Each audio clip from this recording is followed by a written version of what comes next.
My husband, Charles, tells me he's going to marry the woman he's been seeing and asks for a divorce. Let's not waste time with property division, just leave quickly, Sharon taunts me, as if she's relishing my misery. Donald, too, is infatuated with a woman he met at a bar. They don't want to live with me. I'll leave just as you wish, but before that, I'll give you a piece of my mind.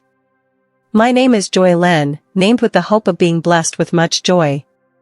I'm a 50-year-old woman whose life hasn't been as joyful as I'd hoped, but now my days are filled with happiness, so I can look back and laugh at the past. Let me take you back to when I was 35. I was about to celebrate my 10th wedding anniversary with Charles. We hadn't been blessed with children, and I found it somewhat painful to hear comments from those around us like, "Do you have any kids? And children are wonderful, you know." Conversations with Charles had dwindled, partly because he had been promoted a few years earlier, became busier with work, and traveled frequently. I was working too, so we hardly saw each other. No wonder we didn't have children. Well, this too is a form of marriage, and it's easier on our minds. Having children or not, it doesn't matter. That's what I thought. One day, our family grew in a way we hadn't expected. It wasn't an angelic baby that arrived, instead, it was parents-in-law that seemed like demons from hell. Apparently, right after we got married, the parents-in-law had been constantly telling Charles that they wanted to live with us.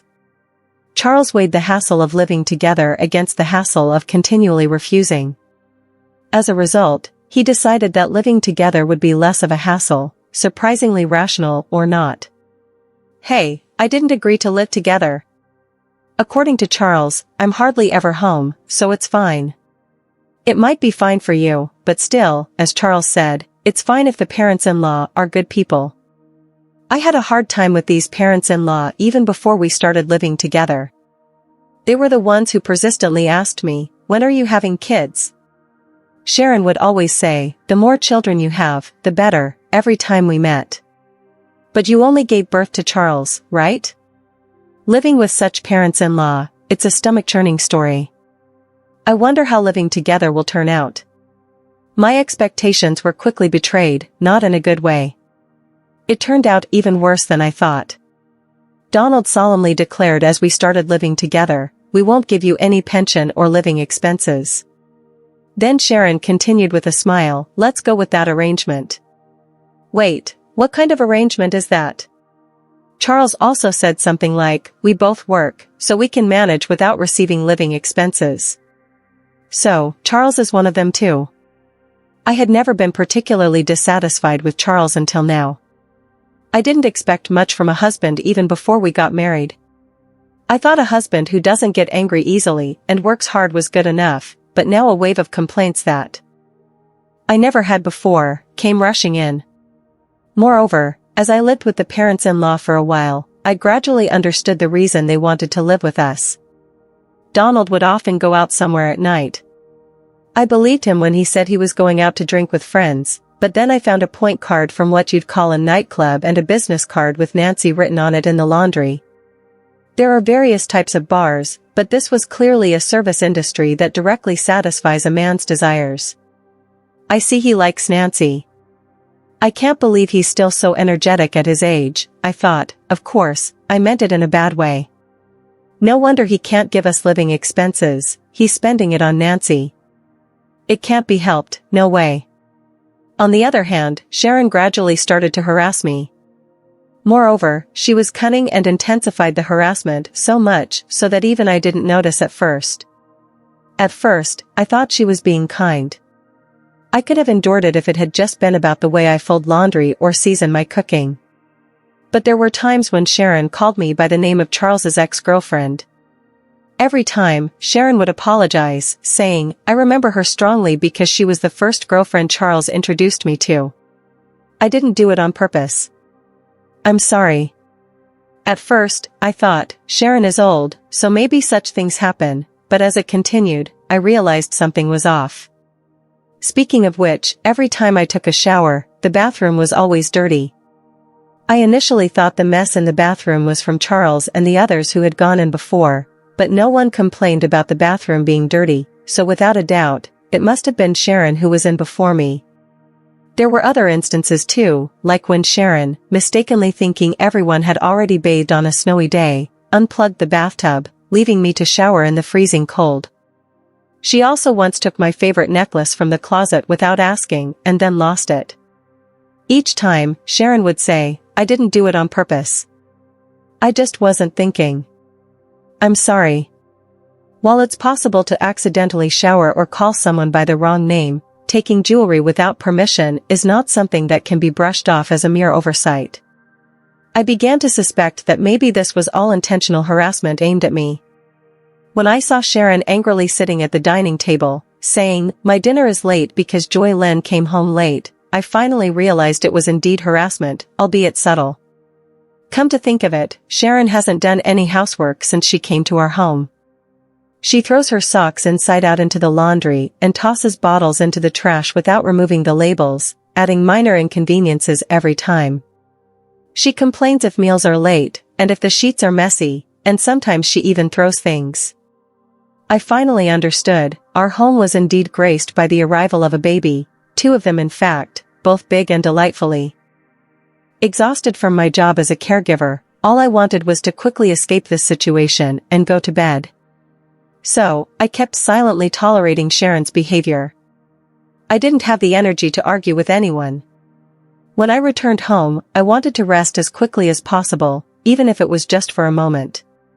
While I was exhausted and didn't notice at first, it seemed that Sharon knew about Donald's night outings. When an actress appeared on TV, Sharon persistently asked Donald, "Donald, don't you like girls like her?" "You do, don't you?" The actress's name was Nancy, the same as the girl from the bar. Donald looked pale after that incident. I asked Sharon once, "Are you okay with Donald going out like that?" Sharon replied, "If I get a divorce, I'll be someone who has a divorce history at this age, right? That's miserable and it looks bad to society.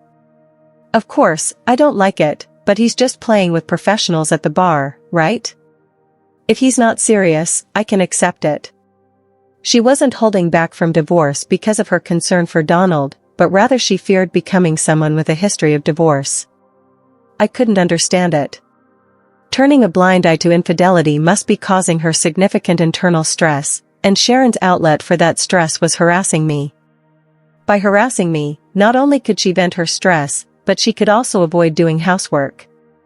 It was like killing 2 birds with 1 stone. I was certain I knew why Sharon had insisted on living with Charles. Since living with the in-laws, Charles increasingly made excuses not to come home, saying he had to work overtime. This house was rotten from the roots to the pillars. At this rate, even I might end up crushed under the rotten floorboards. It happened one day, about 6 months after we started living together. Charles, who rarely had the same day off, said something unexpected, "Please, let's get a divorce." It was a bolt from the blue. It turns out, Charles had been having an affair with a classmate for a long time. He even said he wanted to marry this person, and I had no clue. Apparently, they started dating just before he got promoted. I thought he was working hard for our sake, but could it have been for his classmate? Was it my fault for not paying attention to Charles's behavior, using my exhaustion as an excuse? I thought affairs only happened on TV and to people like Donald. No, maybe it's natural for Charles to cheat, given that Donald does it too. Once this house is ready, my girlfriend and I are moving in. "You can take your things and leave," Charles declared. Sharon asked, "What's going to happen to us?" "You can stay." "My girlfriend doesn't mind sharing," Charles responded. "What a nice girl. Joy Lynn, don't let her get away with it. If she asks for property division, we're going to use this house and everything in it," Donald chimed in. "Yeah, she's a really good girl, especially if she's cuter than Joy Lynn." Sharon shot Donald a look as if to say, "There you go again with women." But Charles and Donald just laughed. "These people are hopeless." I replied, "All right, I'm fine with the divorce. There's a memorial ceremony in Atlanta soon, right? Can you wait until then?"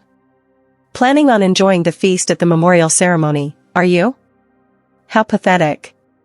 There's no way I'm taking a woman who's divorcing me. Just leave already." Who's the pathetic one here? Who cares about the food? Despite everything, Sharon and I, the only women in the room and both cheated on, can't seem to get along. No, I was planning to move out on that day. Going back home is a bit embarrassing since I was cheated on. Finding a place and handling the paperwork takes time. I thought it would work out around then. Charles, not Sharon, replied condescendingly, if that's the case, fine. Cheating and then acting all high and mighty. Don't underestimate me. I'll destroy everything. A week passed, and the long-awaited day of revenge finally arrived. That day, my parents-in-law and Charles left the house early in the morning to attend a memorial ceremony in Atlanta. They planned to return by evening. All right then, let's give it a try. The garbage collection service I had hired arrived. I had them load all the furniture in the house into the truck, the sofa, the microwave, Charles and the parents-in-law's bed, and Sharon's clothes that had accumulated since moving in. Charles's favorite new vacuum cleaner, even the refrigerator and its contents, all of it gone. Ah, minimalism is wonderful. With each item thrown away, it felt like my troubles were disappearing. Next, the movers came to transport my important belongings to my new place. By evening, the house was empty. The front door made a sound. It seemed Charles and the others had returned. I decided to greet them one last time as a good wife and stood at the entrance with a smile. What, you're still here?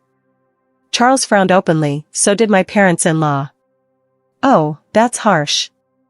It's the last time, so it's fine to see each other's faces before leaving, right? I wanted to see your face. Huh, you still care about me? He blushes slightly, chuckles, what's the big deal? Fine, let's have a meal together one last time, shall we?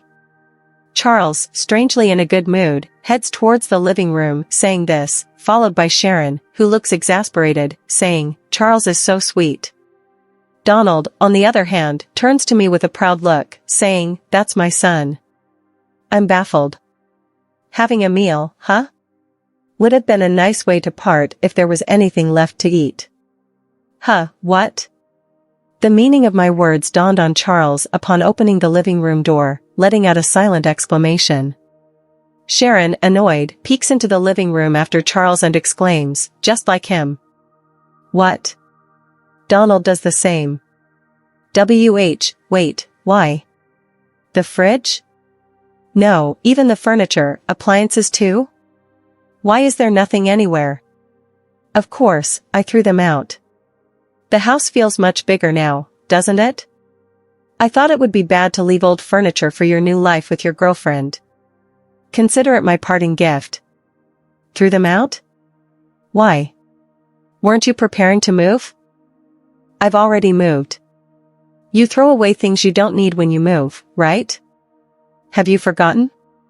Most of the things we bought when we got married were purchased with my money. Nothing bad will happen just because I, who didn't need them, threw them away. At my words, Charles points at me, his mouth moving but no words coming out. He seems too shocked to speak. With this, I'll forego any division of property. Well, there's hardly anything to divide anyway. Sharon, furious at my smile, says, what have you done? I'll return that phrase to your foolish son. There are limits to indecency, like cheating while having a wife and then saying to leave because you're remarrying. Wasn't your upbringing at fault? How could you speak to me like that? You were such a terrible daughter-in-law. Do you still consider yourself my mother-in-law? To me, you're just another old lady. I speak with a malicious smile, and Sharon mutters, so ungracious, shaking with anger. It's a secret that seeing Sharon angry is starting to be a bit fun. Don't you remember, if I ask for division of this house, you can't refuse, can you? Without the house, where would you two strangers live? You sold your family home, right? Yes, the parents-in-law had sold their house when they moved in with us. We won't need it anymore, they had said. So, this house was absolutely necessary for them. They sided with their son's affair over his wife, probably thinking as long as there's a house with a housemaid, anything goes. Hearing my words, perhaps feeling rushed, Donald intervenes, well, Let's settle this amicably, pretending to be a good person. Yes, let's do that. Let's proceed calmly, just like the old man, just like Donald suggests. Exactly, you know what I'm talking about, Joy. Of course. By the way, Donald, wasn't your cell phone broken today? Huh? Oh yeah, I realized it after leaving the house, it wouldn't turn on.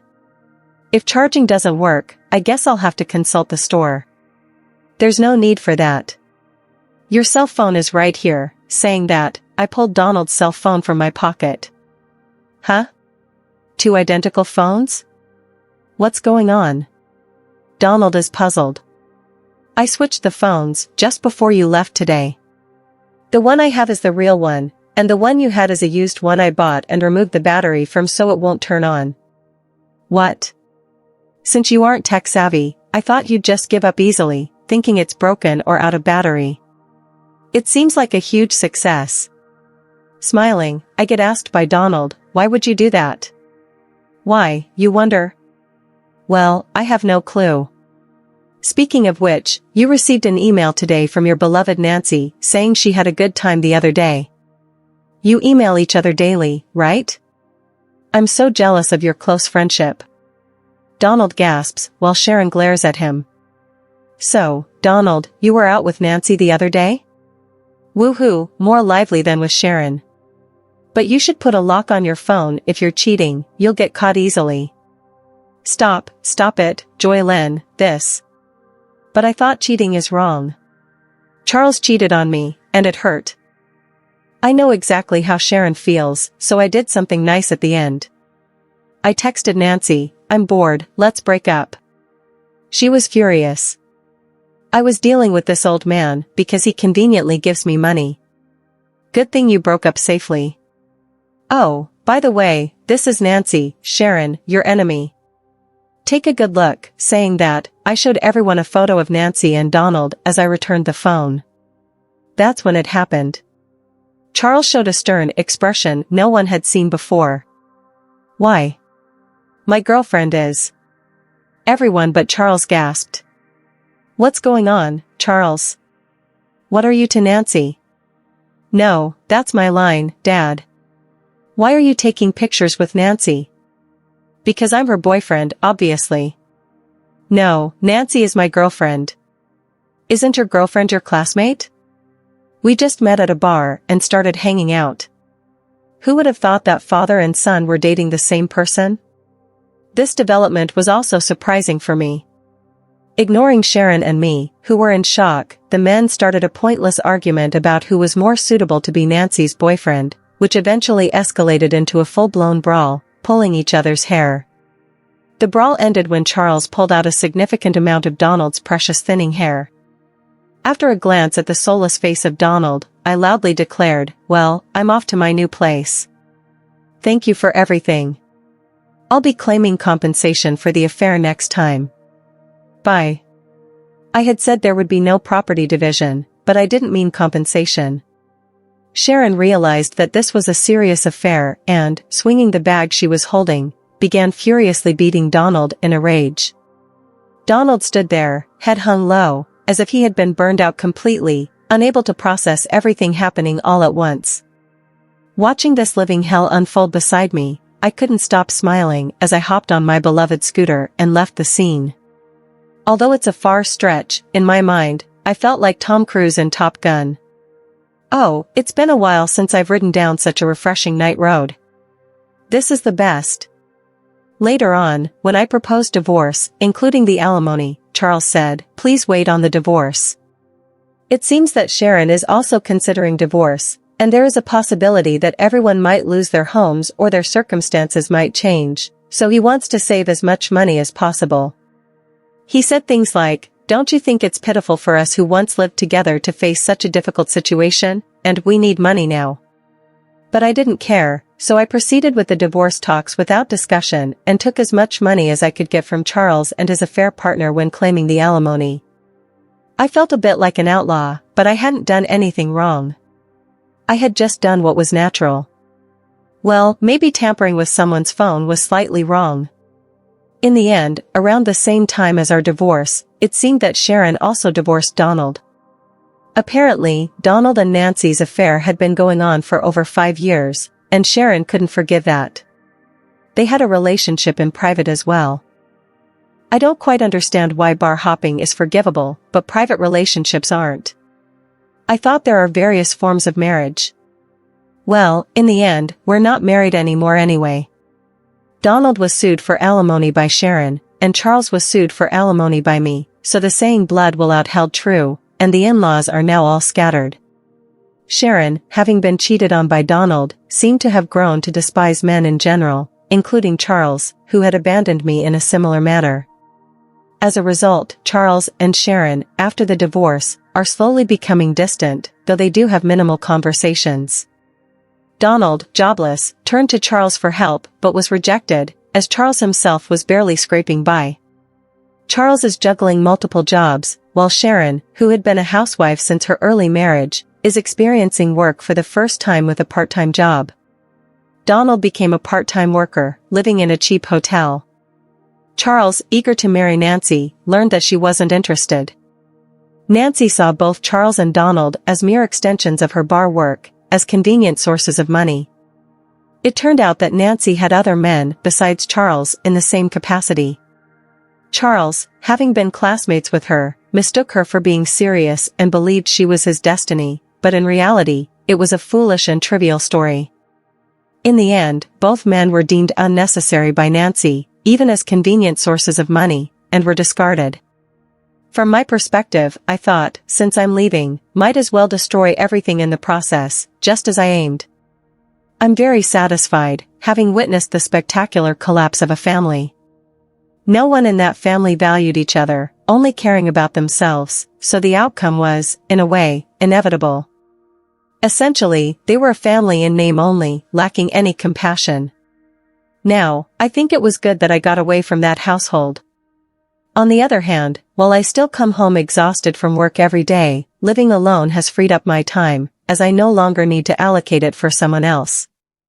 I had more freedom than when I was married. Back when I was married, I hardly had time to meet my college friends, but now I can travel with them on my days off and even have time for my hobbies. In college, I was part of the choir, so I decided to join a karaoke club. It seems that one can continue to improve in music, no matter the age. I consistently win at the club's competitions, and even earn cash prizes. Thanks to that, my wallet is always warmly filled.